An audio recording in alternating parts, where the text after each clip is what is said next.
Hello guys, this is your friend and we are back with a new fanfic. Which is what if Anbu Captain Naruto got harem with Yugao Part 1. And if you enjoy this fanfic then please press the like button and subscribe to my channel for more fanfic like this. And now let's start the fanfic. Tsunade sighed as she looked at the Anbu sitting across from her. She couldn't understand it, but wherever this Anbu operative went, a large stack of paperwork was soon to follow. Are you sure you want to do this now, Reaper? Can't you wait a little while longer? The Anbu forces could really use the skills you have acquired over the past few years. And your record over the past year has even surpassed Kakashi's and Itachi's. You are becoming somewhat of a legend around here. Tsunade said. Even if she wouldn't admit it, she was quite impressed with the growth the young man in front of her had achieved over the past 3 years. Hi, Hokage-sama, I've been away from my friends for too long now, and while I have earned a few new friends in Anbu, my place is with the Konoha 11. Don't worry though, Hokage-sama, I'll still be available for missions if you need me. I've appreciated everything you have done for me over the past 3 years. Training in Anbu as well as with Ero Sennin has really helped me change from who I once was. Reaper said gratefully. Alright Reaper, I'll sign the papers and send the over to Anbu HQ. You will be reinstated as a special Junin until we can have someone evaluate your skills. Even though I should promote you straight to Junin, you were only technically a genin when you entered Anbu, and that was hard enough for me to explain to the council.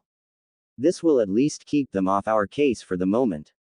Tsunade said as she pulled out 2 sheets of paper and started to sign them. Ba-chan, why are you signing 2 sheets, shouldn't there only be one? The Anbu asked, as he ran his hand through his spiky blonde hair. God damn it Naruto, why can't you keep calling me Tsunade-sama, or Hokage-sama?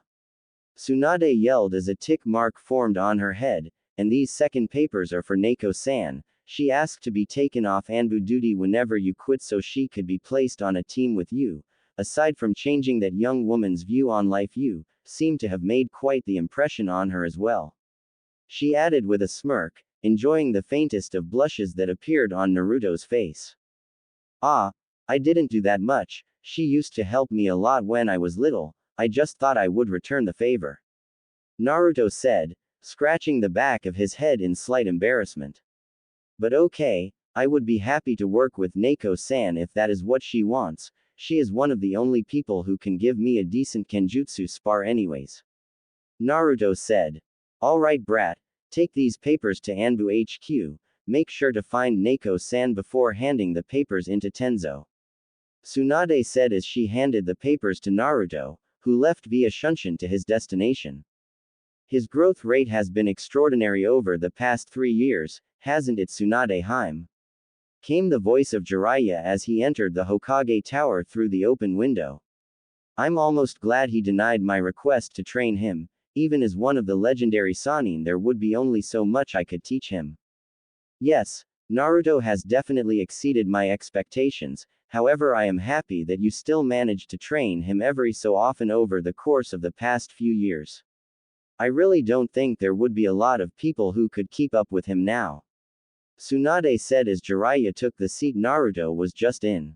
He learns as quickly as his father did when I was his sensei. It's almost scary how much Naruto resembles his old man. It won't be long before people start to recognize who he is. Jiraiya said, suddenly getting serious. While Naruto is capable of handling himself against tough enemies, when we reveal his lineage it will put a big target on Konoha from both Iwa and to a lesser degree Kumo. Tsunade sighed, leaning back in her chair while looking at the portrait of the Yondaime Hokage. Indeed, however this is what Naruto wants, besides he will not be alone. Naruto has made a lot of powerful friends while in Anbu, and don't forget that everyone in the Konoha 11 are quite capable themselves. Hopefully now he will be able to get the recognition he has wanted his entire life. What about the council? Surely they will try and get Naruto into the CRA, and Naruto probably wouldn't like being forced into something like that. Jiraiya asked. Honestly, I'm not sure how to go around bringing that up around Naruto. We will have to talk to him about it and see what he wants to do with the information. I'm not going to force him into anything he doesn't want to do, counsel be damned. Tsunade replied. Alright, well, I'll leave talking about that to the brat, up to you, Tsunade. My opinion might be a little biased. Jiraiya said with a lecherous grin, earning a smack from Tsunade. Stupid pervert. She sighed as she looked out the window. 15 minutes later, Anbu HQ. Naruto sighed as he entered Anbu HQ. He had greatly enjoyed his time in Anbu, and if he had to be honest with himself, deciding to leave was probably one of the hardest decisions he had made since deciding to join in the first place. Asking around for Neiko, Naruto finally located her in one of the many training facilities, going through her kenjutsu katas, and waited till she was finished to address her. As good as ever, Yugao-chan, Naruto said as he made his presence known. I just came from Tsunade-sama's office and have some papers you might be interested in looking at. What have I told you before about using my real name, Reaper-san? Yugao said in a bit of a teasing tone. Not to, but come on, Yugao-chan, when have I ever been one to follow the rules? Naruto replied with a smirk as he took his Anbu mask off, revealing his well-defined facial features. Over the past few years, Naruto had pushed himself to be able to get to his current level, and his body showed it. While he wasn't a muscle-bound freak like some shinobi, the Yondaime Reikage, you could tell he was muscular, even through his Anbu uniform. Touché, Yugao muttered as she took the sheet of paper Naruto offered it before reading it. Naruto watched in amusement as Yugao's eyes went wide before a gentle smile crossed her face. That and the fact that neither of us are Anbu anymore, Naruto said with a smirk, although I have to ask why you wanted to leave to be on a team with me. I thought you loved being in the Anbu. I did, and I still do, but for the longest time me being in Anbu was so I could forget about Hayate-kun. For a while I had even hoped that doing S-ranked mission after S-ranked mission would eventually make me able to see him again. Yugao started as she too took her Anbu mask off. When Tenzo said that you would be joining Anbu, I was surprised. From what I remembered at the time, you had little to no skill as a shinobi. Hey, I take offense to that. I knew a few things. Naruto said with a pout, making Yugao smile again. Two techniques do not count as a few things, Naruto-kun, and while I admit I was impressed that you knew both the Rasengan and Shadow Clone Jutsu, you should have known other things as well. But you took your first year of training here very seriously, and after learning the secret of the Shadow Clone you started improving in leaps and bounds, quickly rising through the ranks of Anbu, almost to the same degree as Kakashi-senpai and Itachi-san. Yugao stated, making Naruto blush slightly at being praised by the beautiful Kunoichi. Yay, alright, but that still doesn't answer why you want to be on a team with me, Yugao-chan. I mean, I'm probably gonna be put with Kakashi-sensei for a while again until I can get my full promotion. You sure you can put up with him without trying to kill him? Naruto asked. I think I could manage, Naruto-kun.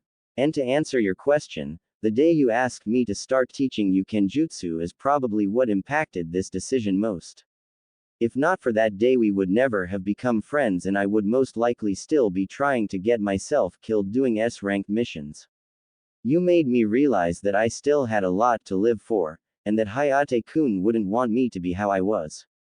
Yugao said as she gained a semi-far-away look in her eyes. You give me too much credit, Yugao-chan. What kind of friend would I be if I couldn't help you? And besides, you were there for me a lot when I was little, so it should be me who is thanking you. Naruto said with a smile. We should probably go and see Tenzo now so we have enough time to get all of our stuff cleaned out of our lockers and go back to see Tsunade-ba-chan. You are never going to stop calling her that, are you, Naruto-kun? Yugao asked with smirk. Nah, especially to her face, it's a good way to test my reaction time whenever she hurls something at my face. He replied with a laugh as they both left the training room on their way to see the Anbu commander. Tsunade's office, same time. Shizune, please get me Naruto's graduating class as well, guys, team and their senseis, Tsunade said into the intercom, hearing Shizune give a swift reply. Tsunade couldn't help but feel a little nervous for what she was about to reveal to Naruto's friends, and if she had to be honest, she didn't know how a few of them would take it. 15 minutes later teams 8, 9, and 10, as well as Sakura, all entered Tsunade's office, curious looks on their faces as to why all of them had been summoned at the same time. You requested our presence, Tsunade-sama. A tall bearded man asked. Yes, Asuma-san, I called you all here regarding Naruto's disappearance about 3 years ago. Tsunade said, immediately catching Kakashi's attention. Even though he knew where Naruto was, he was hoping that he would be able to go on missions with his student once again, as well as the rest of the Konoha 11. It's been 3 years already, Hokage-sama, time sure flies. Kakashi said in a bored tone, making the other Junin senseis look at him with surprise. Your student disappears for 3 years and that's all you can say when we finally get word on what happened to him? A woman with beautiful red eyes said in surprise. I can't help but agree with Kurenai-san, although something leads me to believe that you know where your student has been. Care to elaborate, Kakashi-san? Asuma asked, making everyone look at the silver-haired Junin. So what if I did? I was never at liberty to talk about what happened to Naruto-kun. And before any of you say anything, he swore me into secrecy, but I can assure you, Asuma-san, Kurenai-san, that my student is fine and has recently been carving his own path through our shinobi ranks. Kakashi said, before closing his book and pocketing it. Kakashi-san is right, on both accounts that Naruto is both okay, and has been making quite the name for himself in the past year. Tsunade said as she nodded her head in agreement. Tsunade-sensei, why would Naruto just disappear without telling any of us where he was going? That doesn't seem like something Naruto would do. A girl with short pink hair said. I have to agree with Sakura, Tsunade-sama, it seems highly unlikely that someone like Naruto would disappear without at least telling his friends he was alright, especially since his disappearance was right after the failed Sasuke retrieval mission. Kurenai said, looking back and forth between Kakashi and the busty Hokage. Both you and Sakura are right, Kurenai-san, the Naruto you knew would never do something like that. But the Naruto you once knew is no longer alive. Tsunade said with a small smile, shocking everyone present. No longer alive? You can't mean. Sakura started only to be cut off by Tsunade. No, Sakura, Naruto is not dead, but he is no longer who you once knew. The past 3 years has changed him drastically. He is no longer the blonde idiot who runs around using Kage Bunshin to solve all his issues.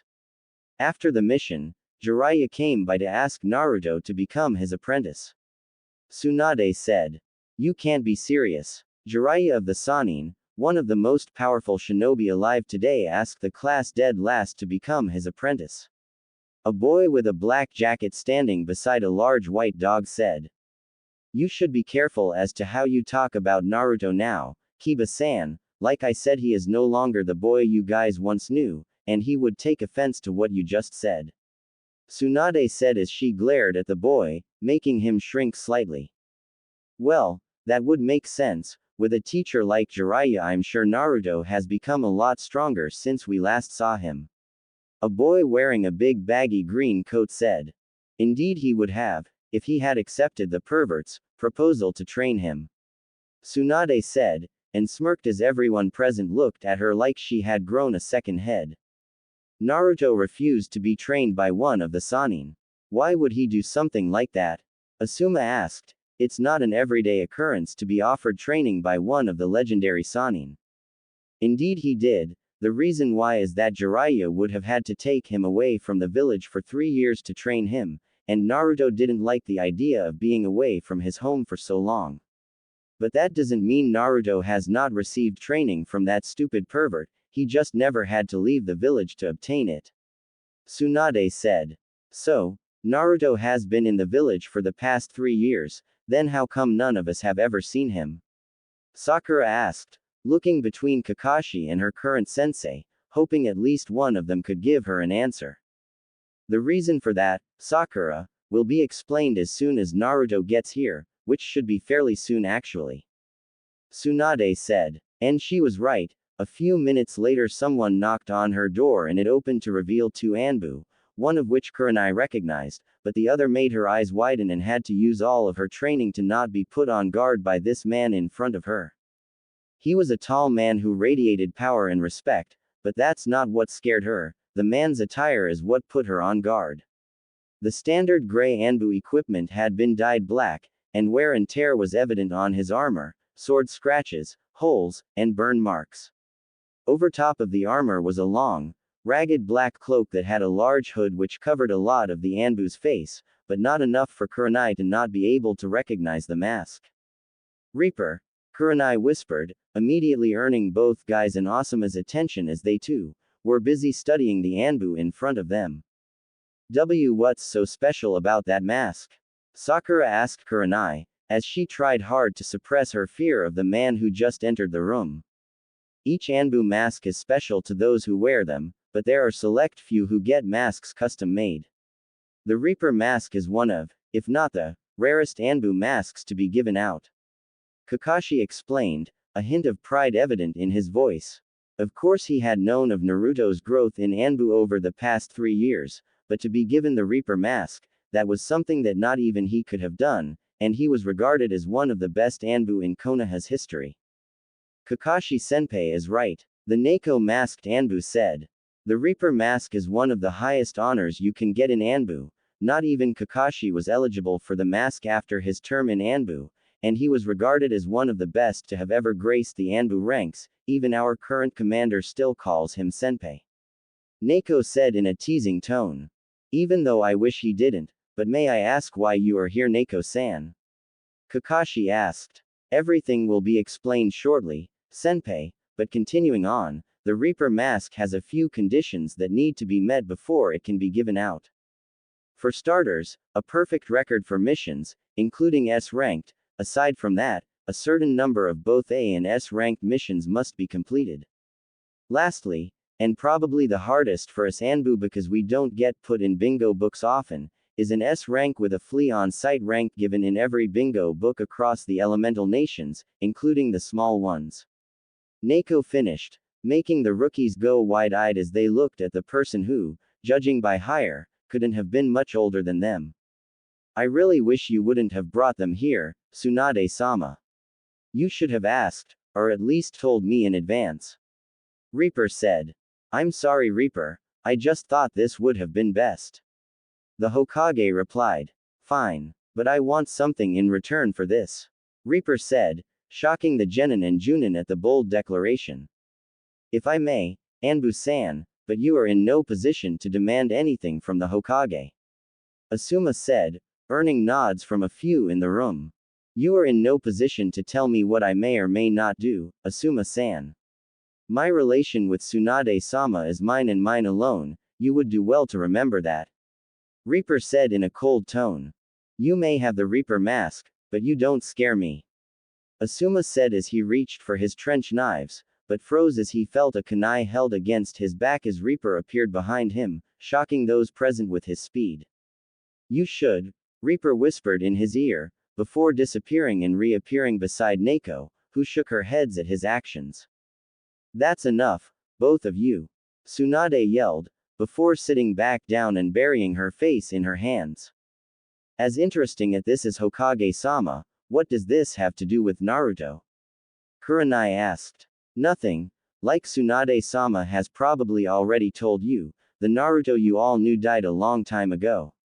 Reaper said, gaining everyone's attention yet again. How would you know, Anbu-san? A girl in a traditional style Chinese dress with her hair in dual buns said. Because I killed him, Reaper replied, shocking everyone before he and Neko removed their masks. Naruto, Sakura stammered. How? Why? What do you mean why? Please elaborate, Sakura-san. Naruto replied, shocking the young girl at how he addressed her.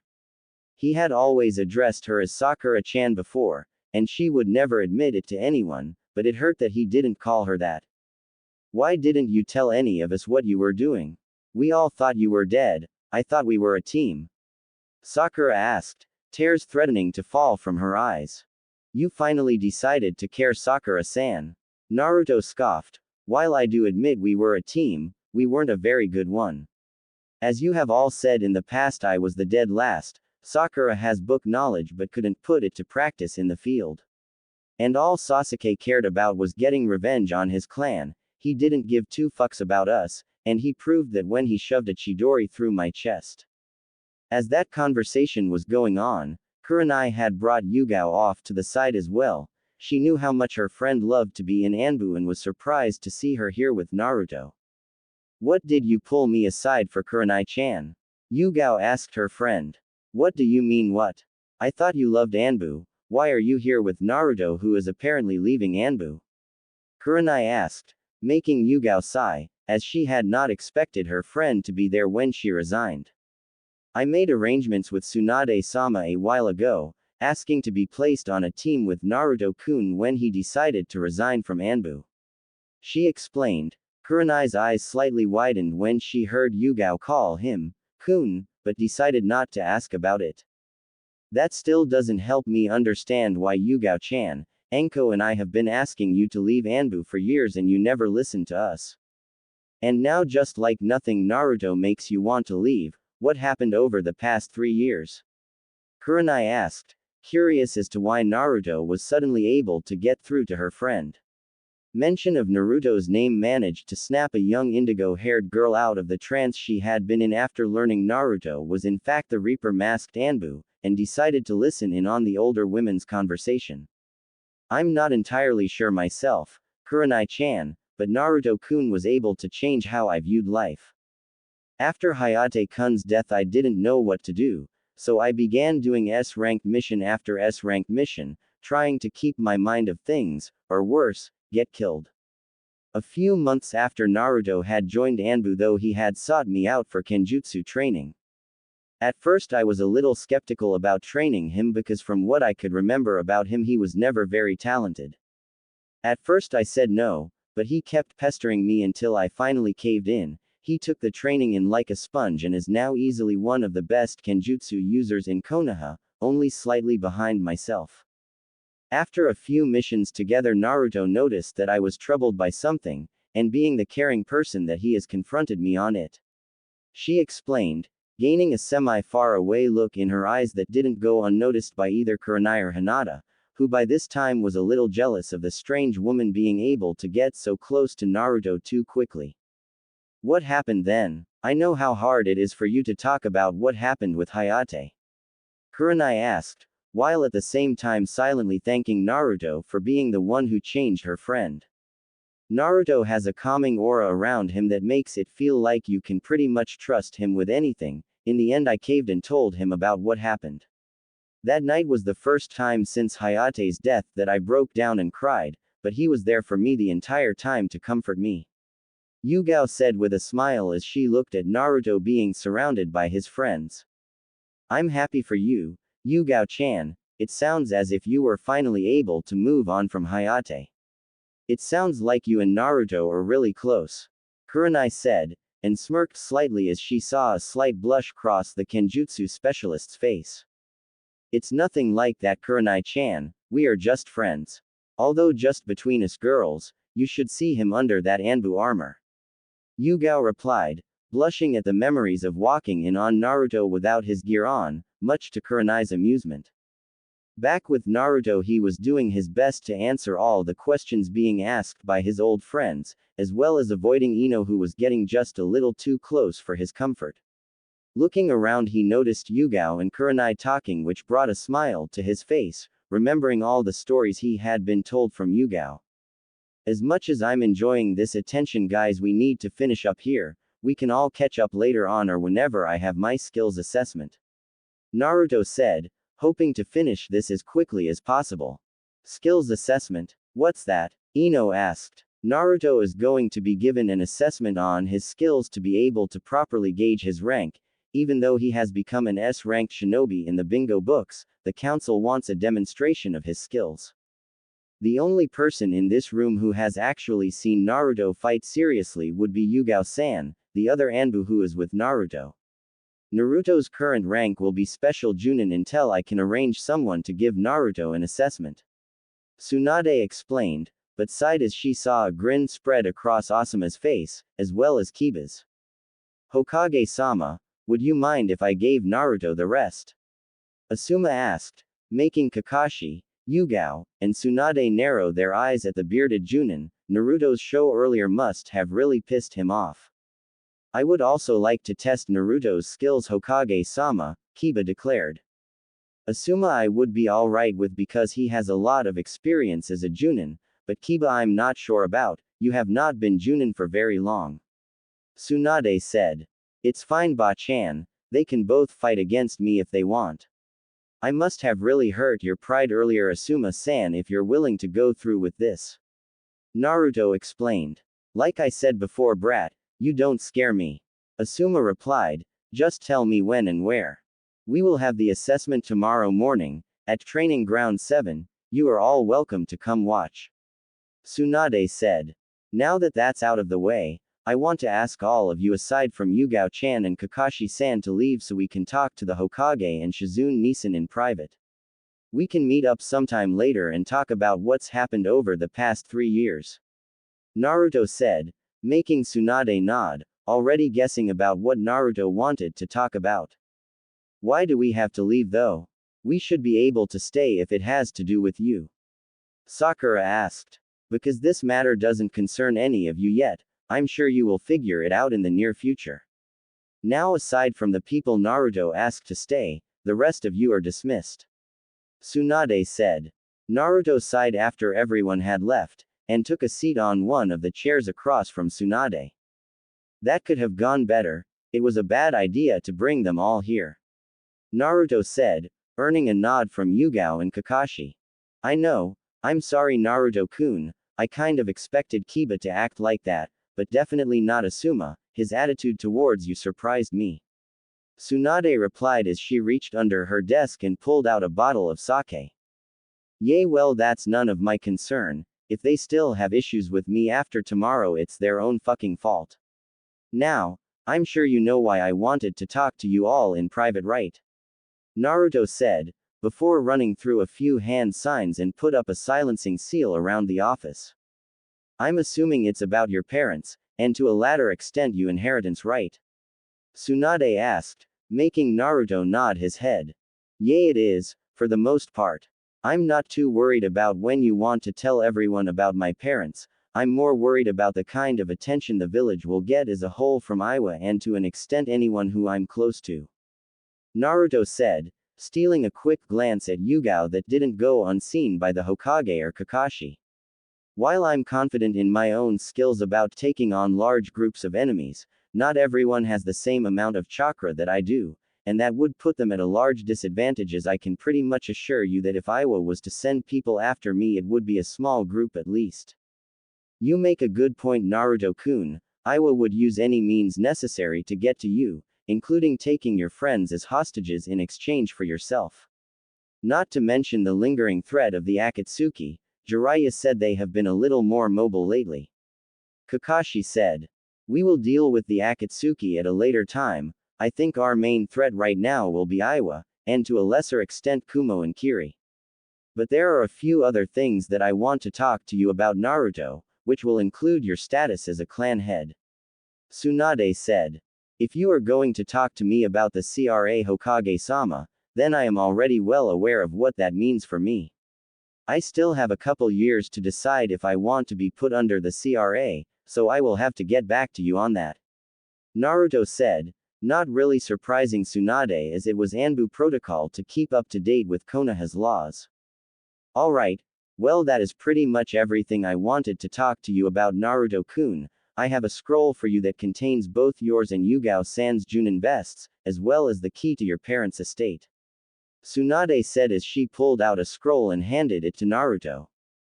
Thank you Hokage-sama, I will see you tomorrow at Training Ground 7. Naruto replied before doing a few more hand seals and releasing the silencing seal before he and Yugao left the office.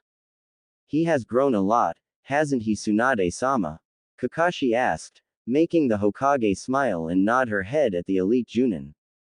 With Naruto and Yugao, so Naruto-kun, do you even know where you are going? Yugao asked, making the blonde scowl at her. Of course I do, I looked up where my parents' estate was a few months ago. Naruto explained, what about you? Do you have anywhere to stay? Well, I could probably crash at Kurenai-chan's or Anko-chan's place for a while. Yugao said. She didn't really have a place to stay as she no longer had the keys to the apartment Hayate and her had shared before he died. I see. How about you stay with me for a while? Naruto asked, slightly shocking Yugao, before she got a teasing look on her face. I don't know, Naruto, I don't think you could handle me just yet. She said. I wouldn't worry about that, Yugao-chan. I'm a stamina freak who knows Kage Bunshin. I'm sure I could take care of all your needs. Naruto said seductively, making the ex-Anbu captain blush slightly. But seriously, Yugao-chan, we used to sleep in the same tent when we were on missions. I'm sure there are tons of rooms in my parents' house, or you could even sleep in one of the smaller houses around the compound.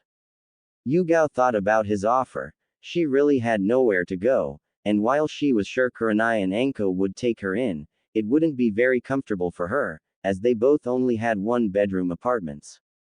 And she had to admit Naruto had a valid point about their previous sleeping arrangements when they were on missions together. Alright, Naruto-kun, if you're sure you're okay with this, then I'll gladly accept your offer, thank you. Yugao said with a smile, which in turn caused Naruto to smile. Things were starting to look up for both of them. With nothing for either of them to grab, Naruto and Yugao quickly made their way over to the clan district to find the Namikaze compound, which was located between the Hyuga and Abram clan compounds, not sure if they are close in the actual show or not, but just run with it. The first thing Naruto noticed when they reached the gate was the intricate seal design that covered it. Taking a few moments to study the seal, Naruto nodded before molding his chakra and putting his hands on the gate. What are you doing, Naruto-kun? Yugao asked. As a kenjutsu specialist, she had never really studied any fuinjutsu other than basic sealing scrolls and exploding tags. My father and mother were both masters of fuinjutsu, and judging by this seal, he wanted this place to be the safest place in Konoha. It's a high-level chakra seal that will only open if someone who has the same blood as either my father or mother applies their chakra to it. After we get inside, I'll tweak it so that whoever I add to the seal will be able to enter. Naruto explained. Good explanation, brat. It looks like my time teaching you fuinjutsu didn't go to waste after all. A voice from behind them said. They turned to see both Kakashi and a man with long white hair approaching them. Whatever arrow Senin, I'm going to assume that both you and Kakashi-sensei can enter, right? You being my father's sensei and Kakashi his student would only make sense. Naruto said, earning a nod from the Toad Sage. It's been a while since I've seen you, Naruto. I wanted to see just how much my student has grown, as well as see my sensei's house again. Kakashi said, never taking his eye off his little orange book. Alright, if either of you break anything you owe me, come on Yugao-chan, let's go. Naruto said, making the other two aware of her presence, but they decided to shrug it off for now. Entering the compound, Naruto and Yugao couldn't help but marvel at how beautiful everything was. Large oak trees lined the walls, while inside a large assortment of flowers lined the marble walkways. It's beautiful, but how has everything been so well kept over the past 16 years? Surely no one has been in here since my parents died. Naruto asked. The Uzumaki clan was well known for their knowledge of seals. Add your mother's knowledge to your father's skill for creating and mastering fuinjutsu, and they were able to come up with seals to keep the outside well kept. Seals that work like sprinklers to water the flowers, as well as a few that released low-level futon jutsus to keep the grass well cut. If I wouldn't have already known about this, I would be just about as amazed as you are right now. Jiraiya explained. Aside from those, there are a lot of security seals spread out around the grounds. Minato had a lot of enemies, and when he found out Kushina was pregnant with you, he made this place as safe as possible. I see. That's good then. I will have to take a look at my father's notes and figure out what every seal does, maybe add a few more now that the Akatsuki is also an issue. Naruto said, earning a nod from the Toad Sage. We should get everything inside and unpacked before having to leave to meet up with everyone, Yugao-chan. So, Yugao-san is going to be living with you, Naruto-kun? Are you guys like? Kakashi said, leaving the question in the air as he made little movements with his hands, reminding the blonde of what Konohamaru did to Sakura before the Chunin exams. No, Kakashi-sensei, we aren't. Yugao-chan is just staying with me because she has nowhere else to go. Naruto said with a sigh before entering the house, followed shortly by a semi-blushing Yugao. Right, Kakashi said as he followed them in. Well, at least the outside was well kept. Naruto said as he looked around his new house. He was hoping his father had a similar setup inside as he did outside, but judging by the amount of dust and cobwebs, it had been too much to ask for. Naruto made 10 shadow clones and sent 2 of them upstairs with his and Yugao's bags, while telling the rest of them to start cleaning as he, Yugao, Kakashi, and Jiraiya started to explore the house. Even with all the dust, Naruto had to admit it was a beautiful house, but having lived in a shitty apartment since he was little, just about anything else would feel nice. The main floor was home to the living room, dining room and kitchen, while the upstairs was mainly bedrooms and bathrooms. Downstairs was home to what Naruto was interested in the most, the library, which held all of his father's notes on ceiling as well as the Hiraishin Jutsu.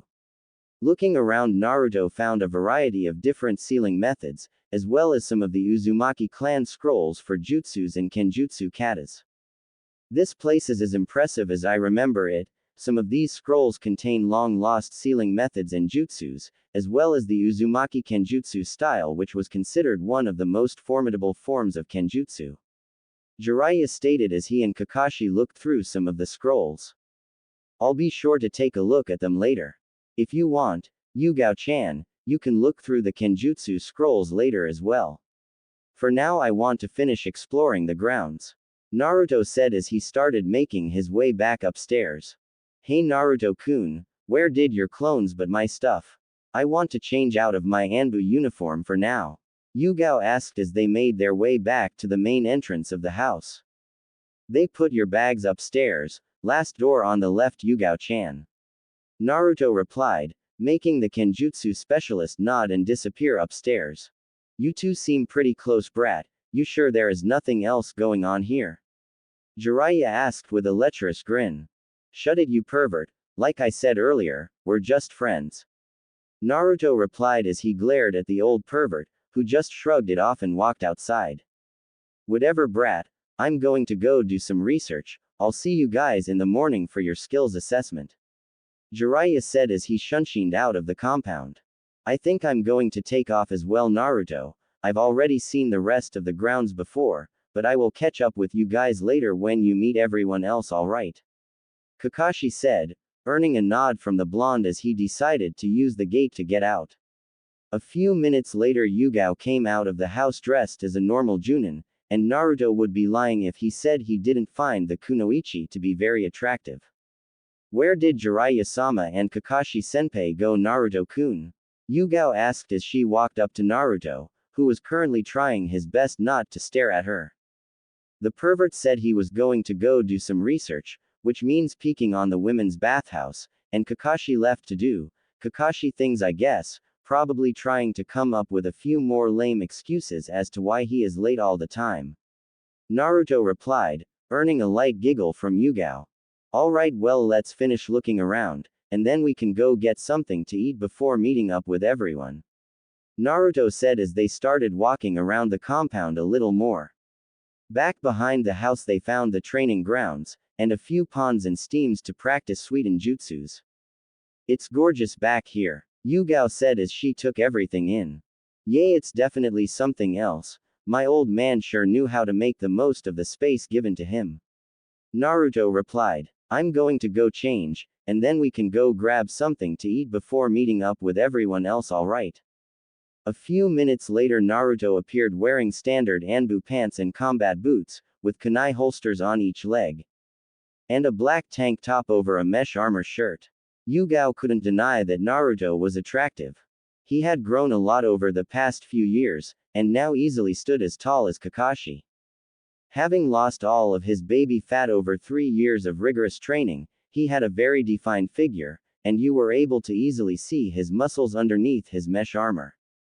He had let his hair grow out, and now had the same jaw-length bangs that framed his face, just like his father. Yugao was sure that Naruto would start having issues with fangirls, especially after his status as the Namikaze clan leader was announced. The thought of Naruto having fangirls made Yugao feel weird inside. She couldn't exactly pinpoint what the feeling was just yet, but she would have to talk to someone about it eventually. Ready to go, Yugao-chan? Naruto asked as he made his way over to her. I'm ready, Naruto-kun.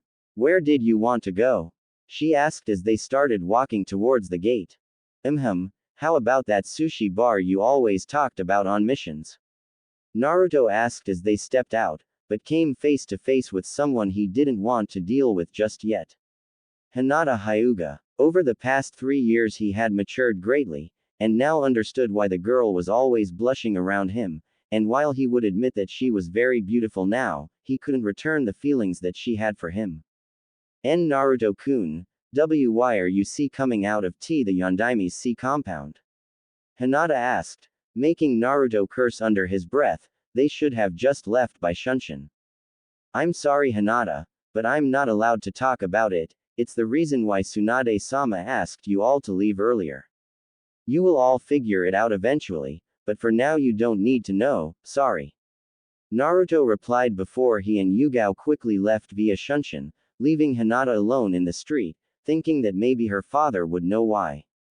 With Naruto and Yugao. That was close Naruto-kun, good save.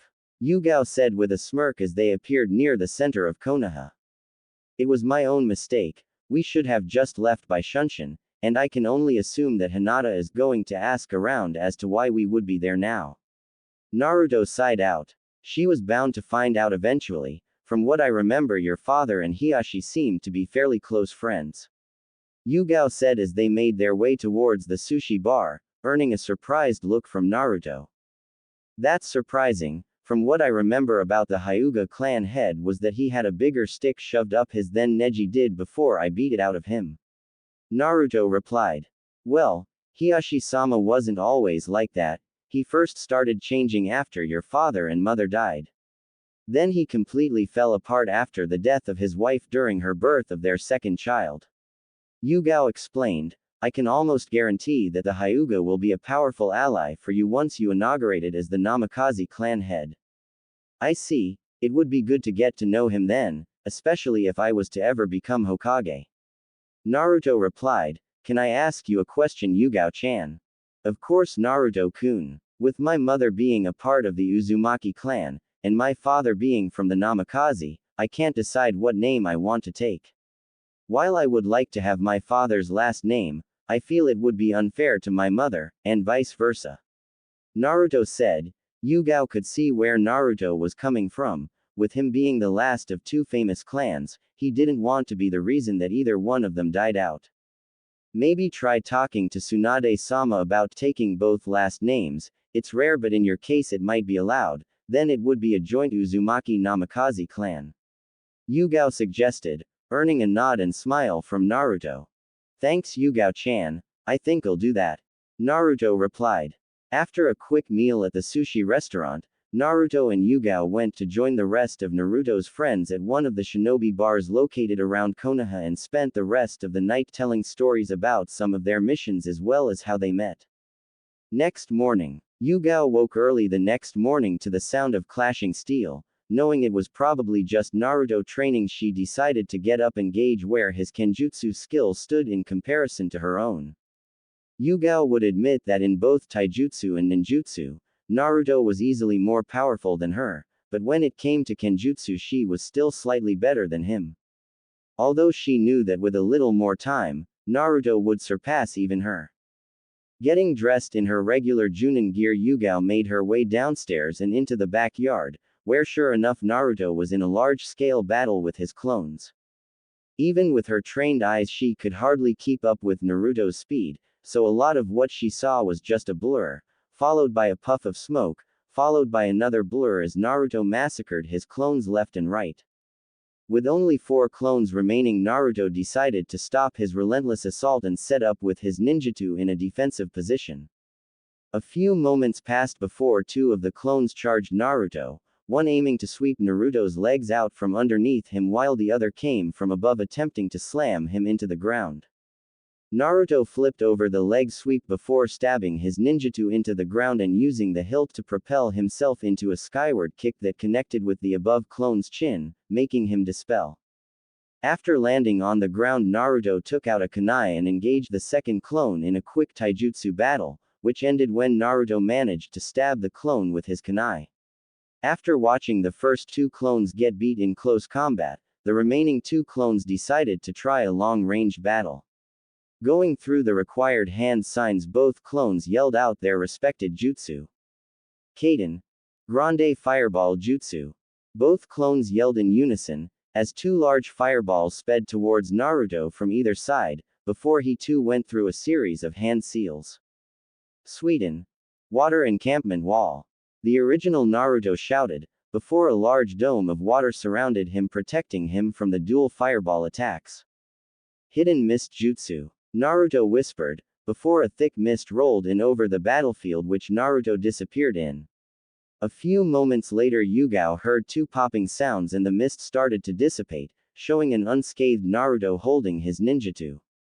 Fucking clones, I didn't expect them to fire two grande fireballs at me. Naruto mumbled as he made his way over to Yugao. Enjoy the show, Yugao-chan. Quite the performance, Naruto-kun. I was a little surprised when the clones started using jutsus though, you usually only use them in either taijutsu or kenjutsu spars. Yugao said. Yay, well, I can't always control what my clones do. Now I know how you and Kakashi-sensei must have felt trying to train me, although I never hurled two high-ranking jutsus at either of you. Naruto said, making Yugao smile slightly. Well, at least they didn't actually hit you, right?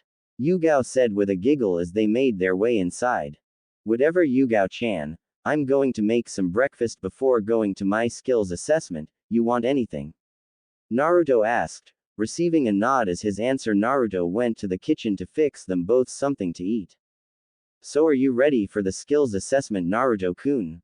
Yugao asked when Naruto returned with their breakfast.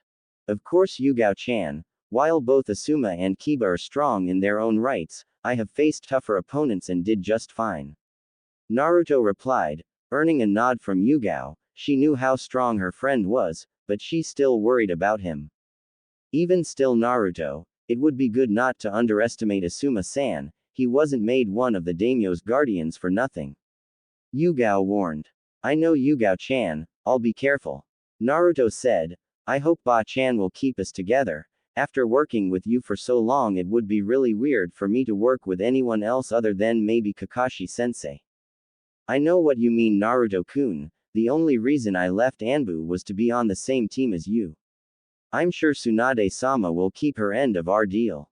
Yugao replied, earning a nod from Naruto before they continued their breakfast in relative silence, just enjoying each other's company. Few hours later, Training Ground 7. Naruto and Yugao were surprised to see that they weren't the first to arrive at the training ground. The only people who had yet to show up were Kiba and Asuma. As Naruto and Yugao went over to the group, Naruto couldn't help but shudder when he saw the looks that Ino and to a lesser extent Hinata were giving him, making Yugao smirk at him. I never would have thought that Konoha's Reaper, one of the most feared shinobi to come out of Konoha since the Yondaime, would be scared of a blonde-haired fangirl.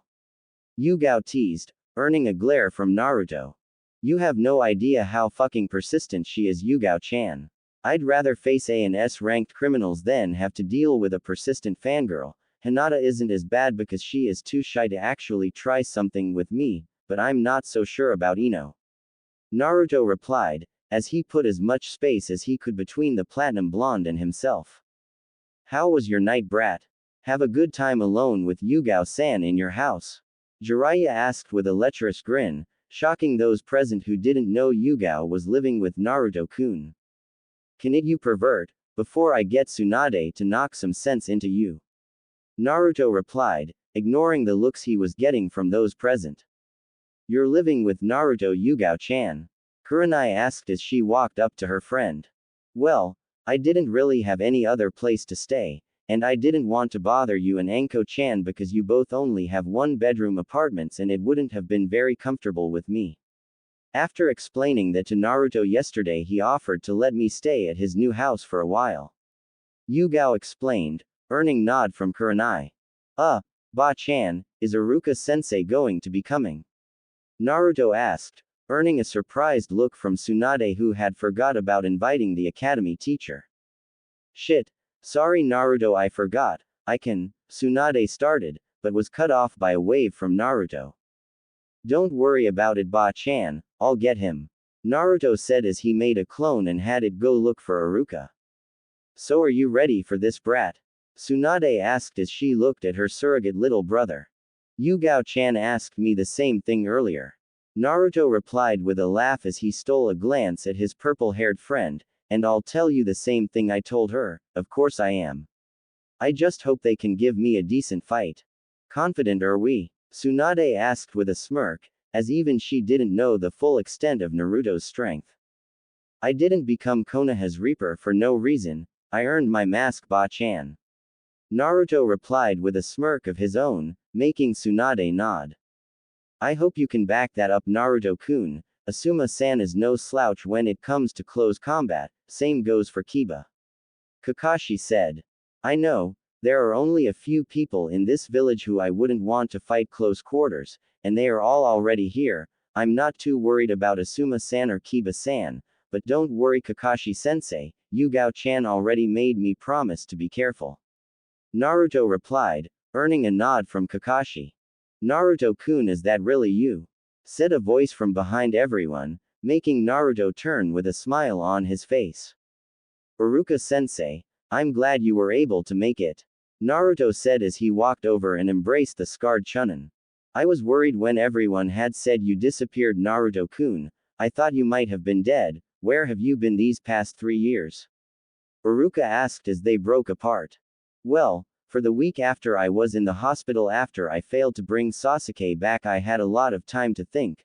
During that time Ero Sennin came and told me he wanted to take me out of the village to train.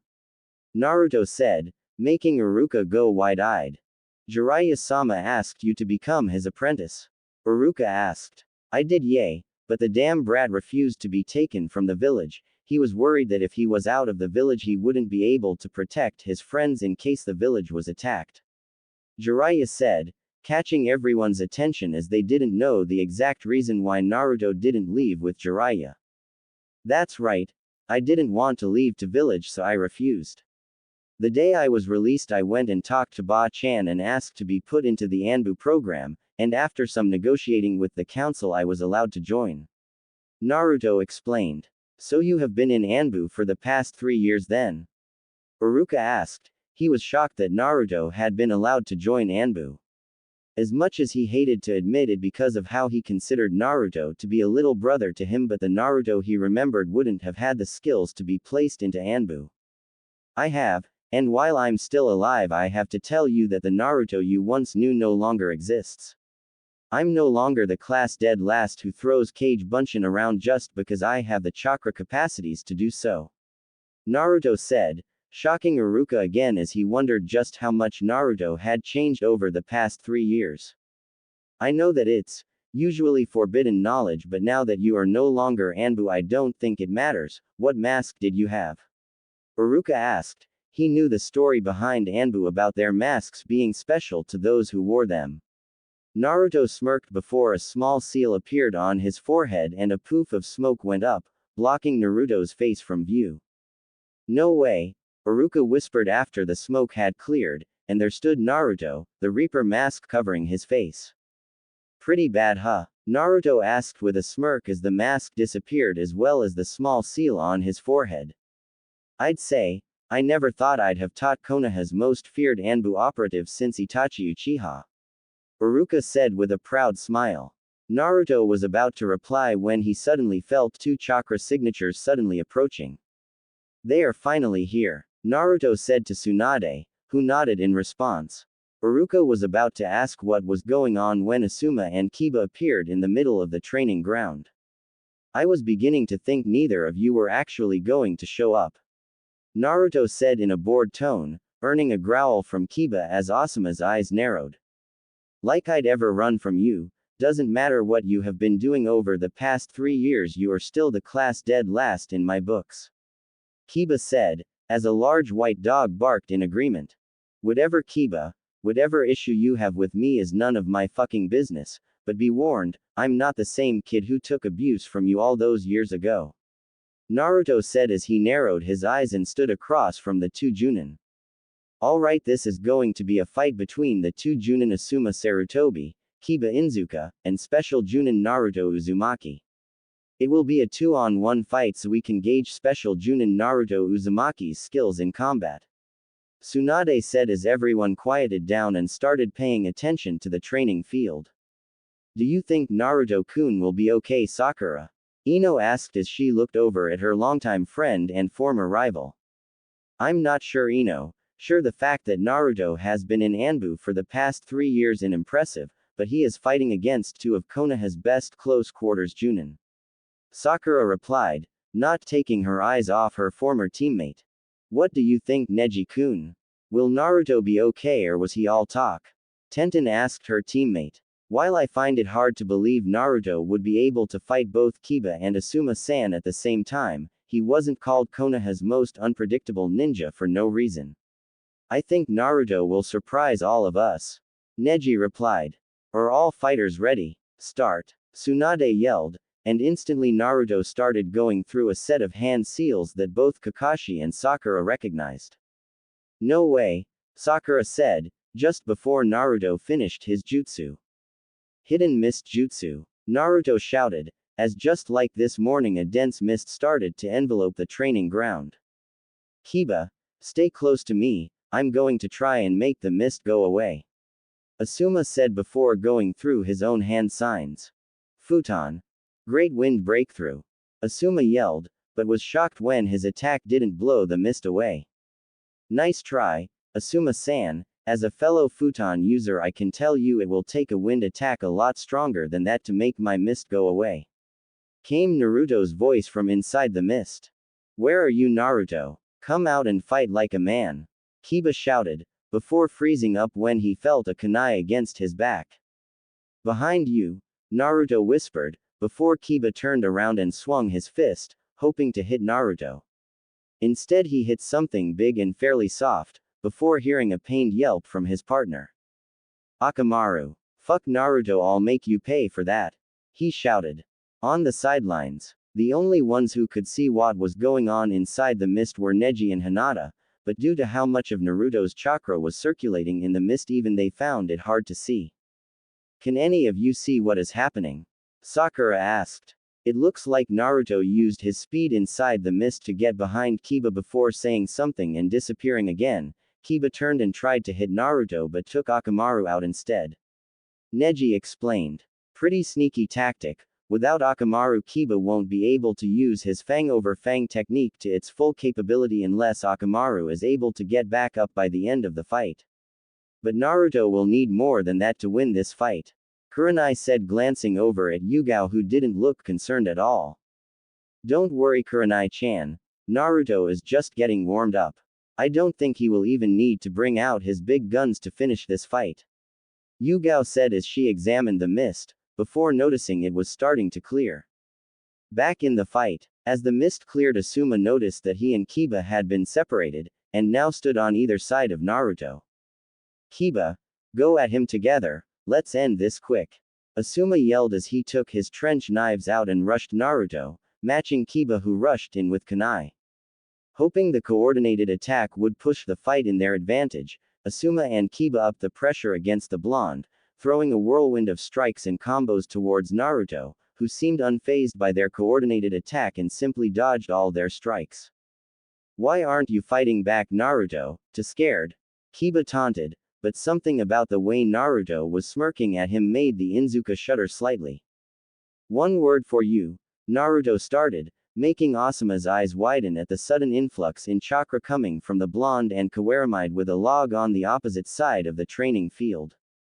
Boom. Naruto ended with a smirk before enveloping Kiba in a large explosion, sending the boy flying across the training field and into a tree, where he slumped over unconscious. I'd suggest getting him to the hospital, Naruto said as he looked over at the shocked spectators. On the sidelines, Kiba-kun, Kurenai yelled as she rushed over to her old student. Although impressed with how Naruto was handling himself so far, she felt as though he could have gone a little easier on her student. Holy shit! Ino shouted. What the hell was that? Naruto kawaramied with an exploding clone shortly before the mist cleared. He placed himself between both Kiba and Asuma in hopes that they would engage him together. It was a trap and Naruto led them into it perfectly. Yugao explained, having seen Naruto use this tactic before on missions. How do you know that's what he did? Are you sure it wasn't just luck? Ino asked, but then shrunk at the glare Yugao gave her. The reason I know this is because I've seen Naruto use those two jutsu in combination before. The only difference this time is the amount of chakra he used. Normally when Naruto traps his foes like this, all that's left is bits and pieces. Yugao explained, making everyone shiver, realizing that this new Naruto was not someone to fuck with. Back in the fight. So Asuma-san, do you still want to fight? Naruto asked as he walked back into the middle of the training field. Surely you have seen enough. Don't get cocky, brat. Kiba got tricked because he was impatient and couldn't notice the spike in chakra your clone gave off just before exploding. I won't fall for the same trick twice. Asuma said as he started pumping more futon chakra into his trench knives, making them sharper and longer. Very well then, Asuma. Make sure you don't get caught again. Next time I won't hold back. Naruto said, before doing a few hand signs. Kaden. Fire Dragon Jutsu. Naruto shouted, before shooting a large dragon made of fire towards Asuma, who quickly got out of the way. Despite his current situation, Asuma was impressed that the blonde knew not only futon, but Kaden as well. You're good, brat, I'll give you that, but you're still too young to be able to beat me. Asuma said. Kaden. Ash burning pile. He shouted as a large cloud of gunpowder and ash made its way over to Naruto, before starting another set of hand signs. Kaden. Grande Fireball Jutsu, he shouted as a large fireball shot towards the cloud of ash, making it ignite, causing a large explosion to envelope the area Naruto was in. Sidelines. Naruto-kun. Sakura yelled as she was about to jump in and save her last remaining teammate, before a hand on her shoulder stopped her. Looking back, she saw the hand belonged to Yugao. Let me go. Naruto needs help. Sakura yelled as she tried to get out of Yugao's grasp. He's your friend. Don't you even care? I do, and it's because I'm his friend that I am confident that Naruto will be okay. Like we have said before, do not underestimate Naruto-kun. Yugao said as she looked at the spot that Naruto had been. That was one of Asuma-sensei's strongest attacks. Are you sure Naruto-kun will be okay? Ino asked, but didn't get an answer as everyone was busy watching the spot Naruto had been. Fight. You should call the fight, Tsunade-sama. I don't think he will be getting up after that. Asuma said. That was a good attack, Asuma-san, but it will take more than that to bring me down. Naruto said, earning Asuma's attention. How? Asuma started, but as the smoke cleared he was surprised to see Naruto surrounded by a dome of water. Sweden. Sujinheki. Naruto said as the wall of water dissipated around him. 3 affinities, that's pretty impressive, Naruto. I can see that you came a long way in the past 3 years. I've still got a lot of juice left in the tank though. Asuma said as he brought out his trench knives, pumping chakra through them, causing them to gain a faint blue hue. I wouldn't have expected anything else, Asuma-san, but I wasn't made Konoha's Reaper for nothing. Naruto started before going through a set of hand signs. Sweden. Suiryuden no Jutsu. Naruto said, before a large dragon made of water appeared out of the lake behind Naruto and raced towards Asuma, who was forced to use a kawarimi to get out of the way, before rushing towards Naruto to engage with his trench knives. A seal appeared on Naruto's hand, causing a slight poof of smoke that dissipated to reveal a ninjutsu. Pumping a bit of wind chakra through the blade, Naruto disappeared to meet Asuma, sending a flurry of stabs and slashes at the bearded Junin, making him go on the defensive. Sidelines. Kenjutsu Daha. Man, Naruto's become extremely troublesome over the past few years. Shikamaru said lazily, earning a few nods from around the group. It would seem that Naruto has surpassed all of us. It makes me wonder what he might have been like had someone taught him seriously earlier in his life. Shino said. Naruto has always been a prodigy. Yugao said, earning the group's attention. He may not have been like Sasuke or Neji, who were both born with natural talent. I would put him in the same category as Lee-san, a prodigy of hard work. Naruto trained day and night at Anbu HQ to get to the level he is at now, and according to him he still has tons of room to improve. I have to agree with Yugao-chan. Kurenai stated, but even at that pace, Naruto has grown exponentially over the past 3 years. It would take more than just being a prodigy of hard work for him to grow from the level he was at, to the one he is currently on. That is true, but Naruto is a special case in regards to another area as well. Yugao replied, earning questioning looks from a few of the younger shinobi. How so, Yugao-san? Sakura asked. The Kage Bunshin is a special kind of clone, one that can send information back to the original once being dispelled. The only drawback is how much chakra it takes to make one, as it splits the user's chakra in half evenly for each clone made. Yugao started. Naruto, however, has the largest chakra reserves I've ever seen, and can easily make up to around 100 clones in one go. Now think about it, if each clone sends information back to the original, using 100 clones a day, would equal up to about 100 days of training. That's incredible, Sakura whispered as she looked at her teammate as he was still engaged in close quarters combat with Asuma. Naruto used his clones to train Kenjutsu, Fuinjutsu, and Ninjutsu, while he focused a lot on physical training. Naruto may not look like it, but he is also probably one of the physically strongest shinobi in Konoha, behind Gai-san and Jiraiya-sama.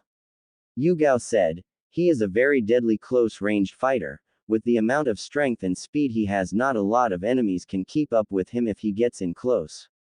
I'm only able to win our Kenjutsu spars based on years of experience and reflexes, but even then Naruto will surpass me soon enough. Yosh. Naruto-kun's flames of youth are burning brighter than ever. I must increase my training by 100 times so I can match him. Lee said. That's my student Lee. Guy said. Guy-sensei. Lee. Guy-sensei. Lee. They yelled before hugging, causing an coastal sunset image to appear behind them. What the fuck is that? Yugao said, appalled and scared at what she was seeing. It's best not to think about it, Yugao-san. Tenten said with a sweat drop. Fight. It seems that Guy-sensei and Lee are the same as ever. Naruto mused to himself before ducking under a punch Asuma had sent at his face.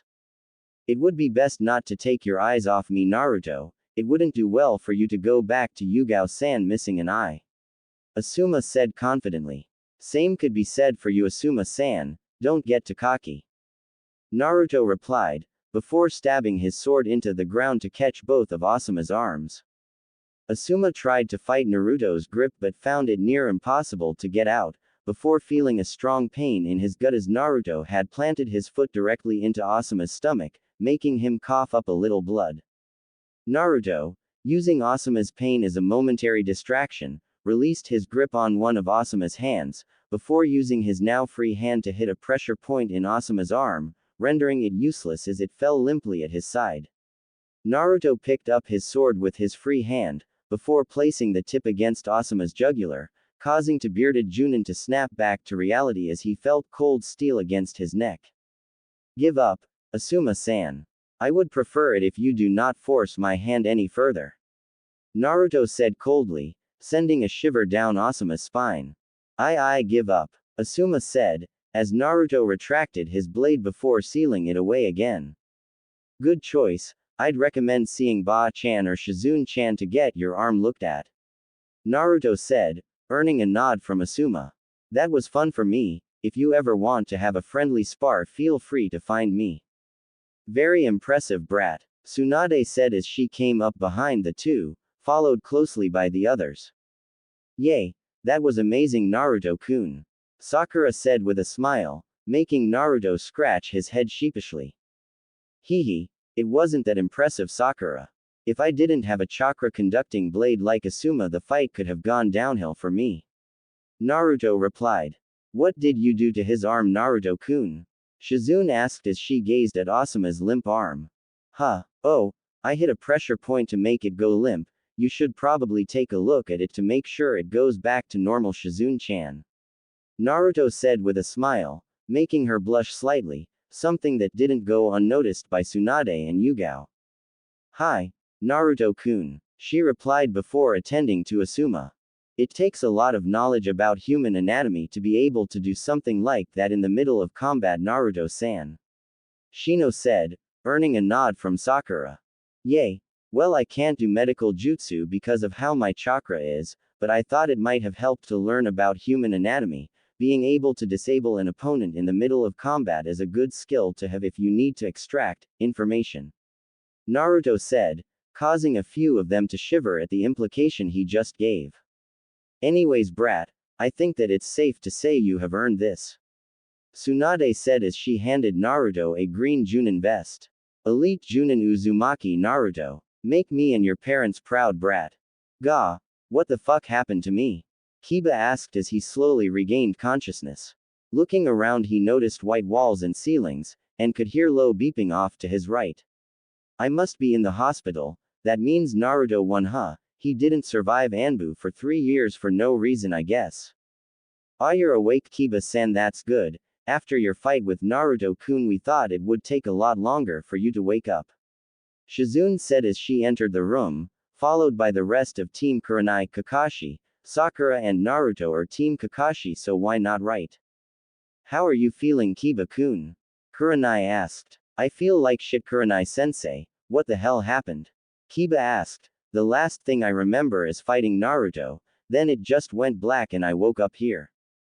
After making you accidentally take Akamaru out, Naruto positioned himself between you and Asuma before releasing his hidden mist jutsu.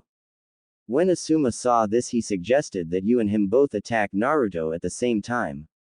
What you two didn't know was that Naruto used a kawarimi to switch himself with an exploding clone and lured you both into a trap. Asuma noticed this when the chakra inside the clone suddenly spiked and managed to substitute himself with a log. You, however, were not so lucky and Naruto caught you in the blast, blowing you across the training field. Kurenai explained, making Kiba nod. I can't believe he got so strong. He never had any talent back in the academy. Kiba said, suddenly starting to feel a little bad about the way he acted to his old friend. I fucked up pretty bad, huh? No one expected Naruto to be so strong. I'm sure he would forgive you if you talked to him.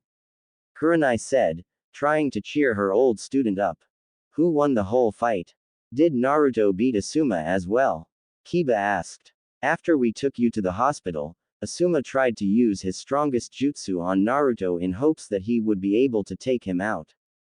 Naruto surprised everyone again by showing that he also had a strong Suiten affinity when he used Suiten, water encampment wall, to protect himself from Asuma's attack.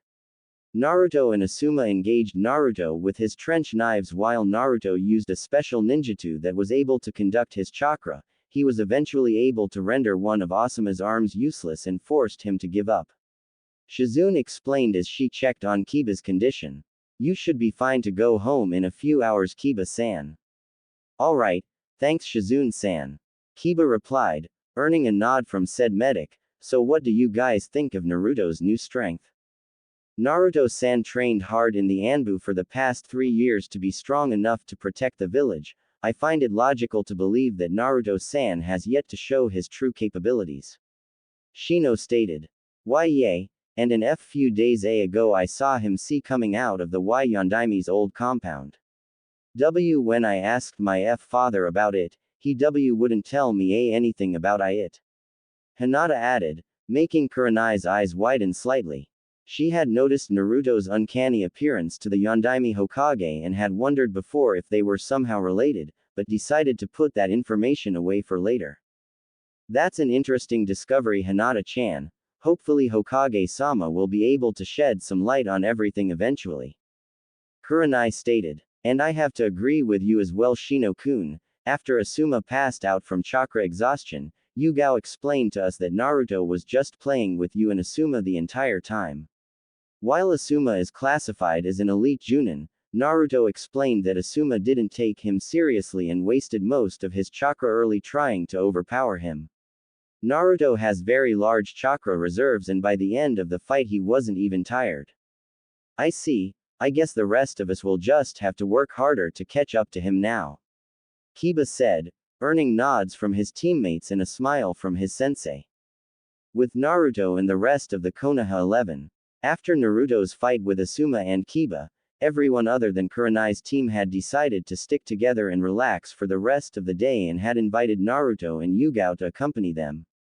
It took a little persuasion from Yugao but eventually Naruto caved and decided to spend the rest of the day with his friends who had decided to relax at one of the lakes close to Konoha. So, it looks like Anbu has really paid off for you Naruto-kun, you really surprised us all earlier today. Sakura said as she sat down beside her old teammate. Yay it did, but there are still things I could improve at, other jutsus that I intend to master, things I want to create. Naruto replied as he looked out over the lake. How much have you changed Naruto-kun? Just when I thought I might have been catching up to you this happens, Sakura thought as she pictured Naruto and Sasuke walking far in front of her, and she couldn't help but frown. What's wrong Sakura? Naruto asked as he noticed his teammate's sudden mood change. When Tsunade had called us all together yesterday and explained that you were okay and had just been away training over the past 3 years, I couldn't help but feel that we could finally work together again as equals. As much as I hate to admit it, you and Sasuke were always ahead of me when we were a part of Team 7. I thought that maybe after 3 years I had finally caught up to you, but what you showed us all earlier today makes me realize that you and Sasuke are still far ahead of me. She explained sadly. I see, in truth Sakura, I meant what I said the other day about us not being a very good team in the past. Naruto started, making Sakura lower her head even more. However, that doesn't mean that we can't make things better. You have been receiving training from one of the legendary Sannin over the past 3 years. As much as I enjoy annoying Tsunade, the amount of skill she holds is not something to be overlooked. During my first couple years at Anbu I was assigned as one of Tsunade's guards. During those days I was able to witness what some of the training she was putting you through. Although you know the secret to Tsunade's super strength, most of the training she gave you was that of a medic nin, and even though I was trained to work in the shadows as an Anbu, my chakra reserves allow me to be a powerhouse. We are probably going to be put on the same team again with both Kakashi-sensei and Yugao-chan. I'd rather have a skilled medic than another ninjutsu or kenjutsu specialist. Thanks Naruto-kun, I appreciate that. Sakura replied with a smile. We have both changed a lot over the past 3 years it seems, but don't think I'm going to stop trying to catch up to you. I wouldn't dream of it Sakura. If you ever want a sparring partner I'd be happy to help, and if you ever become interested in learning kenjutsu I'm sure I could ask Yugao-chan to help you out. Naruto replied, earning a thankful nod from Sakura. Speaking of Yugao-san, how did the two of you meet? Sakura asked, earning the attention of a few of the others. Yay, you guys never really explained how the two of you had met the other night. Tenten asked as she, Ino, Neji, Shikamaru, Choji, and Lee all came over to where Naruto and Sakura were. You guys are really interested in that huh?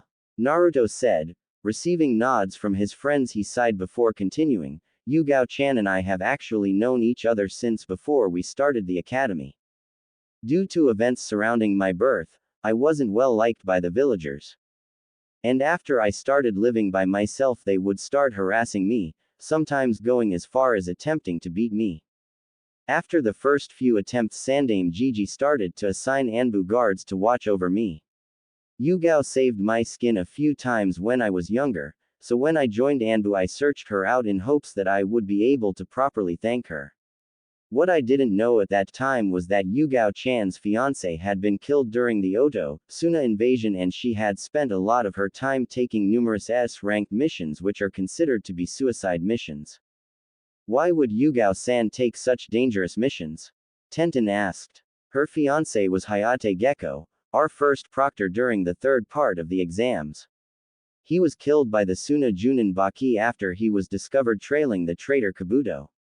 The death of Hayate was extremely hard on Yugao-chan, not even her friends could convince her to stop taking missions. Naruto explained. Then how did you manage to get through to her? It must have taken a long time, right? Ino asked. As the self-proclaimed gossip queen of Konoha, she was always looking for interesting stories. It did. I hardly ever saw Yugao-chan for the first few months when I was in Anbu. Whenever I did, she was either leaving or just returning from a mission and was too busy to stop and talk. I eventually managed to get her alone in one of the training grounds and managed to give her my thanks. A few weeks after that, I started to learn Kenjutsu, and was told by a few people in Anbu that Yugao-chan was the resident Kenjutsu specialist in Konoha, so I began searching for her again in hopes that she would start training me. It took a little persistence, but eventually she caved in and agreed to help train me. By this time I knew about her past with Hayate and was hoping that giving her an apprentice would keep her from going on suicide missions, which it did for a while. Naruto said. You said for a while, I'm assuming she eventually started doing them again, right? Neji asked, earning a nod from Naruto. Yes, she did. I remember asking her not to, but she just kept brushing me off, saying it was none of my business. She continued to train me in Kenjutsu, but our sessions became few and far between until it got to the point where I would be lucky to get one lesson a week. A few weeks later, Yugao got seriously injured on a mission and had to be hospitalized for a couple weeks. During those 2 weeks I visited her quite frequently, asking her to tell me why she kept trying to get herself killed, but just like the first time she kept brushing me off. Naruto explained.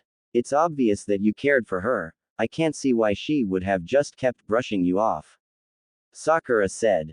Like Naruto-kun explained, at that time I didn't think it was any of his business. Came Yugao's voice from behind everyone as she looked at Naruto with a small smile.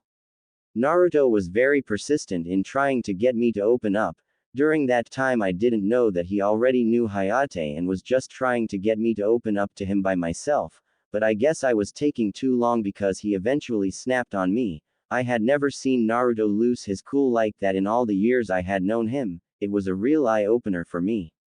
Yay, I know what you mean. It's strange when Naruto-kun gets upset.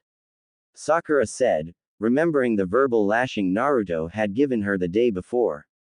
It is. That day Naruto was able to remind me that I had other things to live for besides Hayate-kun. I had friends like Kurenai-chan, and Anko-chan who would miss me, as well as people in Anbu, including Naruto.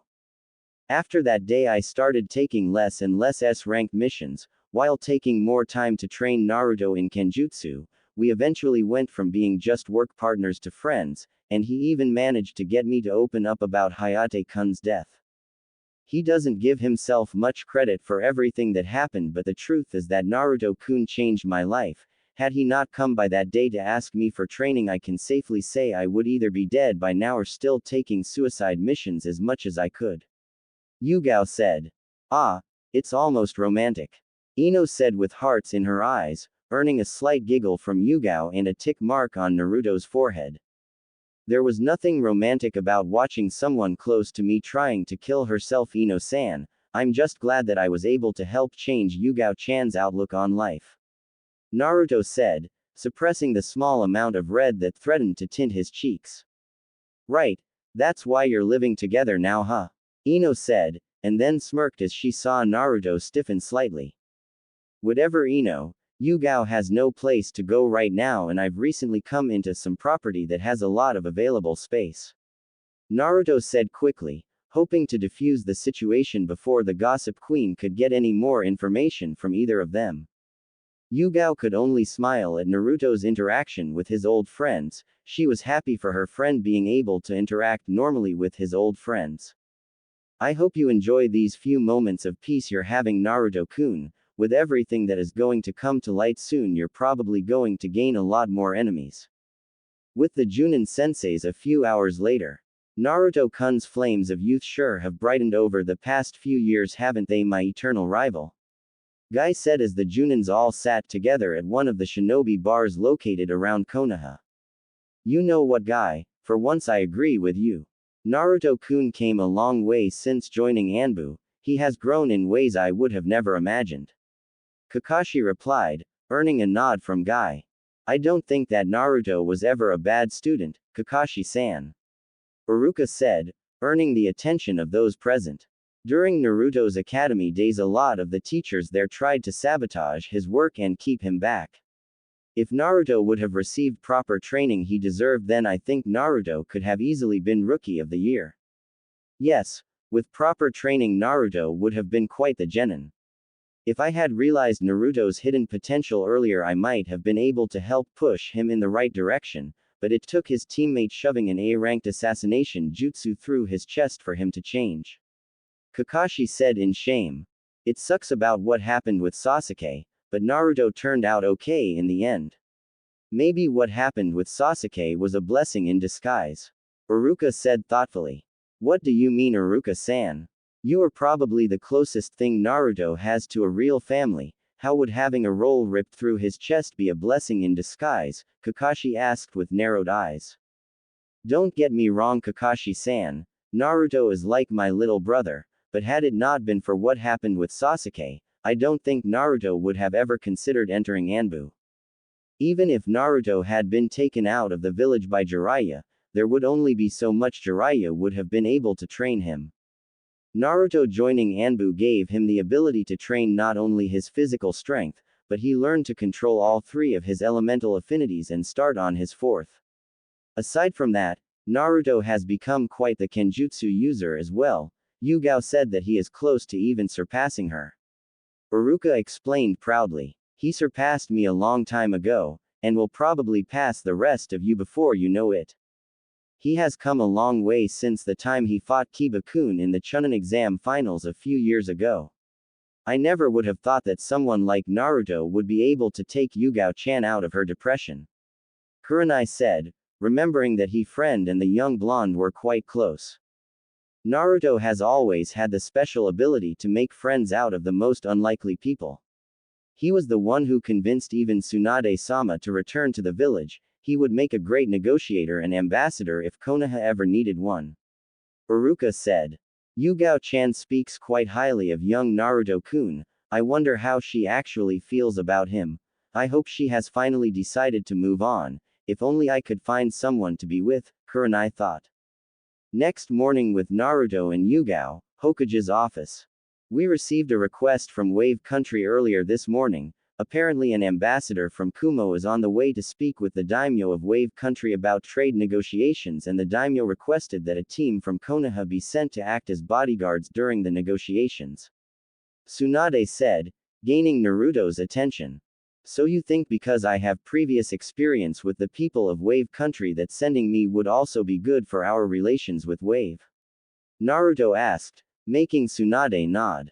After your disappearance into Anbu 3 years ago, Wave Country has been demanding to know what happened to you, and our trade treaty has become a little shaky lately. Letting Wave know that you are fine will hopefully bolster our relationship. Tsunade explained, earning a nod from Naruto. I can understand why you would want that, as Wave is one of the largest trading centers in all of the elemental nations, but why send me? What about Kakashi-sensei or Sakura? Naruto asked. I don't know if you realize this, Naruto, but you have been considered a hero in Wave ever since your team's first mission there, a hero that as far as Wave knows is dead. Sending Kakashi-san or Sakura-chan wouldn't be as effective as sending their country's hero. Tsunade replied.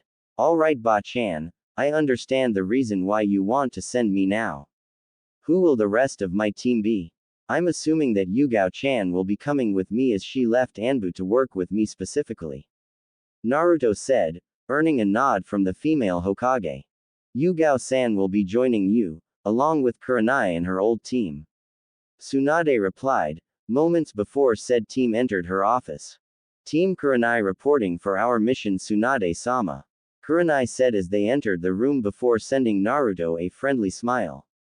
I was just going over the mission with Naruto-kun. Kurenai-san, he will be leading this mission alongside both Yugao and your team. Tsunade said, and received a nod of approval from the red-eyed Junin. Hi, Tsunade-sama. Kurenai replied with a slight bow before turning to Naruto. My team is already packed and ready for a long-term mission, Naruto-san. We are able to leave as soon as you are ready. Alright Kurenai-san, please meet me at the main gate, I just have to stop and get Yugao-chan then we will be ready to leave. We will be taking a fast pace to Wave Country, even though I've been there in the past the city we are going to has no doubt changed a lot over the past few years and I would like a few days to relearn the layout of the town. I'm not expecting Kumo to try anything funny but I like to know the basic layout of a city in case something happens. Naruto said, before using a shunshin to leave the office, followed by Team Kurenai who went to wait at the gate. Main gate 5 minutes later. Hey Kurenai-sensei, have you ever been to Wave Country before? Kiba asked as they waited for Naruto to arrive with Yugao. A long time ago during a mission when I was still a genin, but I haven't been there since Gato was overthrown a few years ago. Kurenai replied, receiving a nod from Kiba. According to Tsunade-sama, Wave U underwent a drastic sea change right after Team S7 finished that mission W when we were still genin. Hinata said. Gato was a money-hungry tyrant, it would make sense that with him out of the way the people of Wave Country would be able to rebuild and eventually thrive. They have managed to become one of the largest trading ports in the elemental nations because of the bridge they were able to finish, also given the location of Wave, they are able to receive shipments from countries that can't normally send goods over land.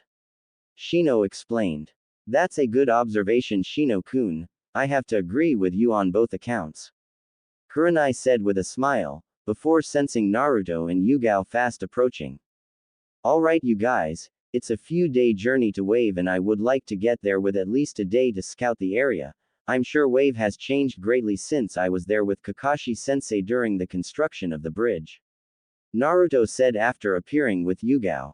I'm not expecting any confrontations while on the way to Wave, but stay close together and don't let your guard down. Later that night, near the border of the Land of Fire. Having made it through the day without any problems, Naruto decided to set up camp in a meadow near the border of Fire Country. Judging by the pace they had set throughout the day, he figured they would make it to Wave early tomorrow night, giving them enough time to rest before taking a day to scout the village. You seem troubled Naruto-kun, is everything alright? Yugao asked as she landed beside the young blonde. Not really, just thinking about the mission. We should arrive in Wave early tomorrow night, but that's not my issue. I've led dangerous missions before, but I had Anbu backup in case things went south. While I trust both you and Kurenai-san I don't want to get Kiba, Hinata, and Shino into a situation they might not be able to handle. With my track record for missions going south I can't help but be cautious about all this. Naruto explained. Konoha and Kumo aren't on good terms right now, and last I heard Kumo has 2 Jinchuriki who both have full control over their Biju. While I might be able to deal with the Jinchuriki of the 2 tails, even with you and Kurenai-san here we would be no match for the 8 tails. There are a lot of unknowns in this mission Naruto-kun, but both Kurenai-chan and I have faith in your leadership skills. And besides, even if Kumo were to recognize you I don't think they would try anything while trying to gain a trading contract with a country that considers you a hero, that would be a little counterproductive don't you think? Yugao explained, earning a nod from Naruto.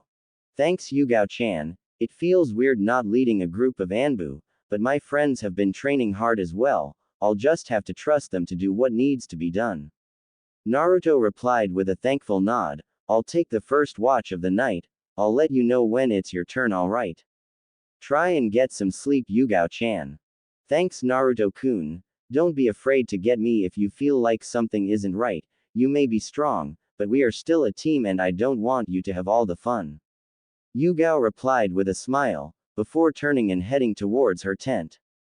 Few hours later. Naruto was sitting peacefully on a branch overlooking the camp when one of the clones he had sent to secure the perimeter was killed, sending him the memories.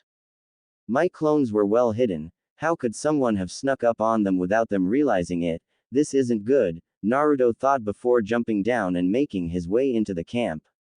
Guys wake up, we have a problem, I need all of you out here right now. Naruto said, getting the message across by the urgency in his voice. What's wrong Naruto-kun? Yugao asked as she came up beside him, hand resting on the hilt of her sword.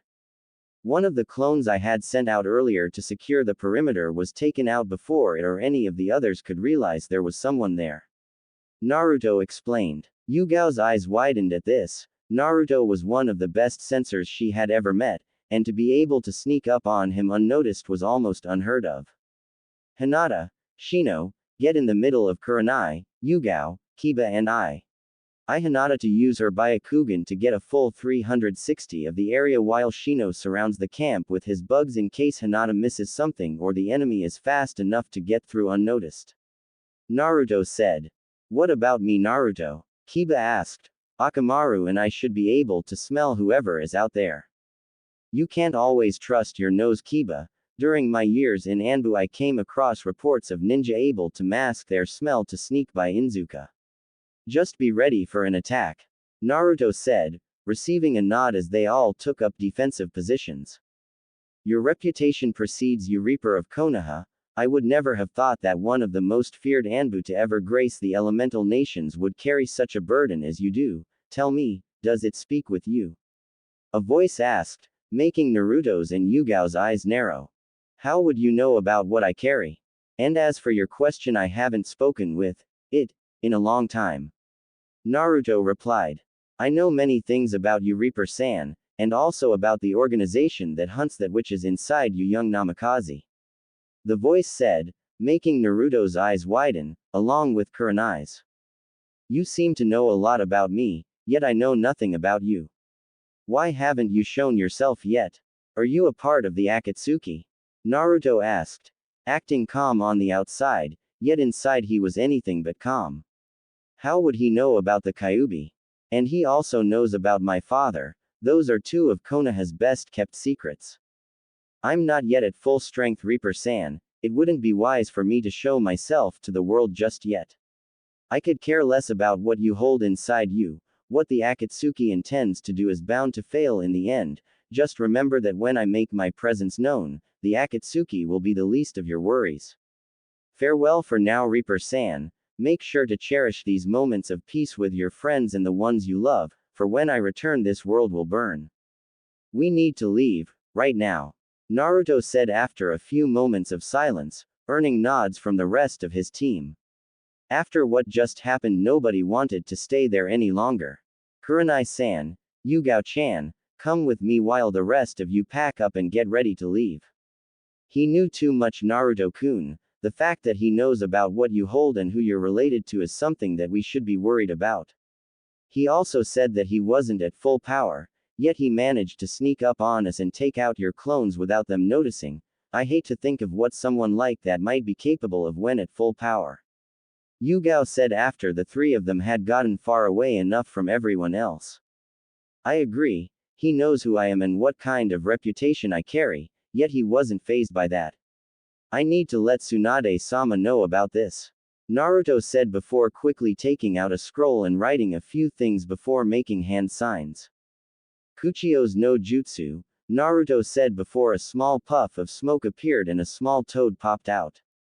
I need this message delivered to the Hokage immediately. Make sure no one but her sees it as it contains some of Konoha's best kept secrets. Naruto told the toad before handing it the scroll. Naruto, is what he said true? Are you really a Namikaze? Kurenai asked, making Naruto sigh. Yes, Kurenai-san, I am.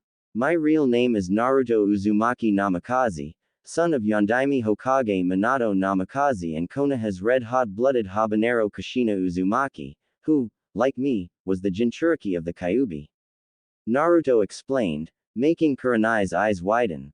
But right now that's the least of our concerns. I trust that you will be able to keep this to yourself until Ba-chan and I decide to make the announcement. Of course, Naruto, you have my word that I won't tell anyone about this. Kurenai replied. Thanks, Kurenai-san. Now we should head back. Looks like they are pretty much done packing up. Naruto replied before heading back to the camp. Alright, I've sent a message to Tsunade-sama letting her know of our current situation. We will not be stopping until we reach wave this time. I want you all on high alert in case something like that happens again. He was able to kill my clones and slip by without any of them noticing, as well as slipping past Hinata's Byakugan. If we have to stop for any reason, I don't want any of you wandering off by yourself. Pick a partner now and you two will stick together until we reach wave, and after that formulate a better plan. Naruto explained as he stood beside Yugao, Kurenai with Hinata, and Kiba with Shino. I do not think we will have another run-in with whoever that was, but regardless of that, this mission just became a lot more deadly, and I don't want any of my friends to die. Now let's go. With Tsunade. Tsunade was in the middle of a meeting with both Jiraiya and Kakashi concerning the Akatsuki when a small puff of smoke appeared on her desk. Tsunade-sama, Naruto-san sends you a message, stating it was for your eyes, and your eyes only. The small toad said before disappearing again. What has the brat gotten himself into now? Tsunade sighed out as she unfurled the scroll and started reading it. Upon reading it, however, her demeanor changed and her eyes widened slightly. What happened with Naruto-kun? Tsunade-sama? Kakashi asked, put off by the blonde Hokage's sudden change. Naruto and his team stopped on the border of Fire Country for the night, and Naruto decided to take first watch while his teammates slept. A few hours into his shift, Naruto's clones were killed without any of them sensing who did it. Tsunade said, making Jiraiya's eyes widen. Bullshit. Even I have troubles just sneaking past Naruto and his clones, especially when they are hidden. Naruto is almost as good as me when it comes to stealth. Jiraiya said, surprised that someone would be able to kill multiple of Naruto's shadow clones without one of them sensing who was there. That's not all. Whoever did that was able to sneak up on the team and speak with Naruto, even though Hinata was using her Byakugan and Shino had his bugs surrounding the area. He knew the kind of reputation Naruto had, as well as the facts that he is Minato's son and is the Jinchuriki of the Kyuubi. Tsunade explained. Impossible. Those are some of Konoha's best kept secrets. The only person who knows where documents like that are held is the Hokage. Kakashi said, was he part of the Akatsuki? According to Naruto, he isn't. Going on to quote that, what the Akatsuki is planning to do with the Biju is bound to fail, and later telling Naruto to enjoy the peace with his friends and loved ones because the next time he makes his presence known he promises to make the world burn. So, what you're saying is that this person was able to kill Naruto's clones without being caught, but was also to hold a conversation with Naruto's team who, might I add, have a Hyuga, Aburame, and Inuzuka on it, without being seen, sensed, or smelled. Jiraiya asked, earning a nod from Tsunade. This isn't good. We should send a team of Anbu to investigate the area to see if they can find anything. No doubt Naruto will already be on the move again. You could send another team as backup, but by the time they got there the negotiations would probably already be finished. Jiraiya said. Agreed, I'll send a team of Anbu to search the area where Naruto and his team set up camp. Jiraiya, I want you to ask around your spy network, see if anyone else has had a similar experience as this, or at the least try and figure out who might be capable of something like this. Tsunade ordered, earning a nod from Jiraiya before he shunshined out of the office. Kakashi, I want you to lead the Anbu team in charge of searching the area. Naruto encountered this person. Your Sharingan will be useful in picking up chakra signatures and tiny details other people might miss. Hi, Tsunade-sama, Kakashi said before also using a shunshin to leave the tower. Why can't you ever do something simple without turning it into a big pile of paperwork? Be careful, Naruto-kun, too many people care about you for you to kick the bucket this early.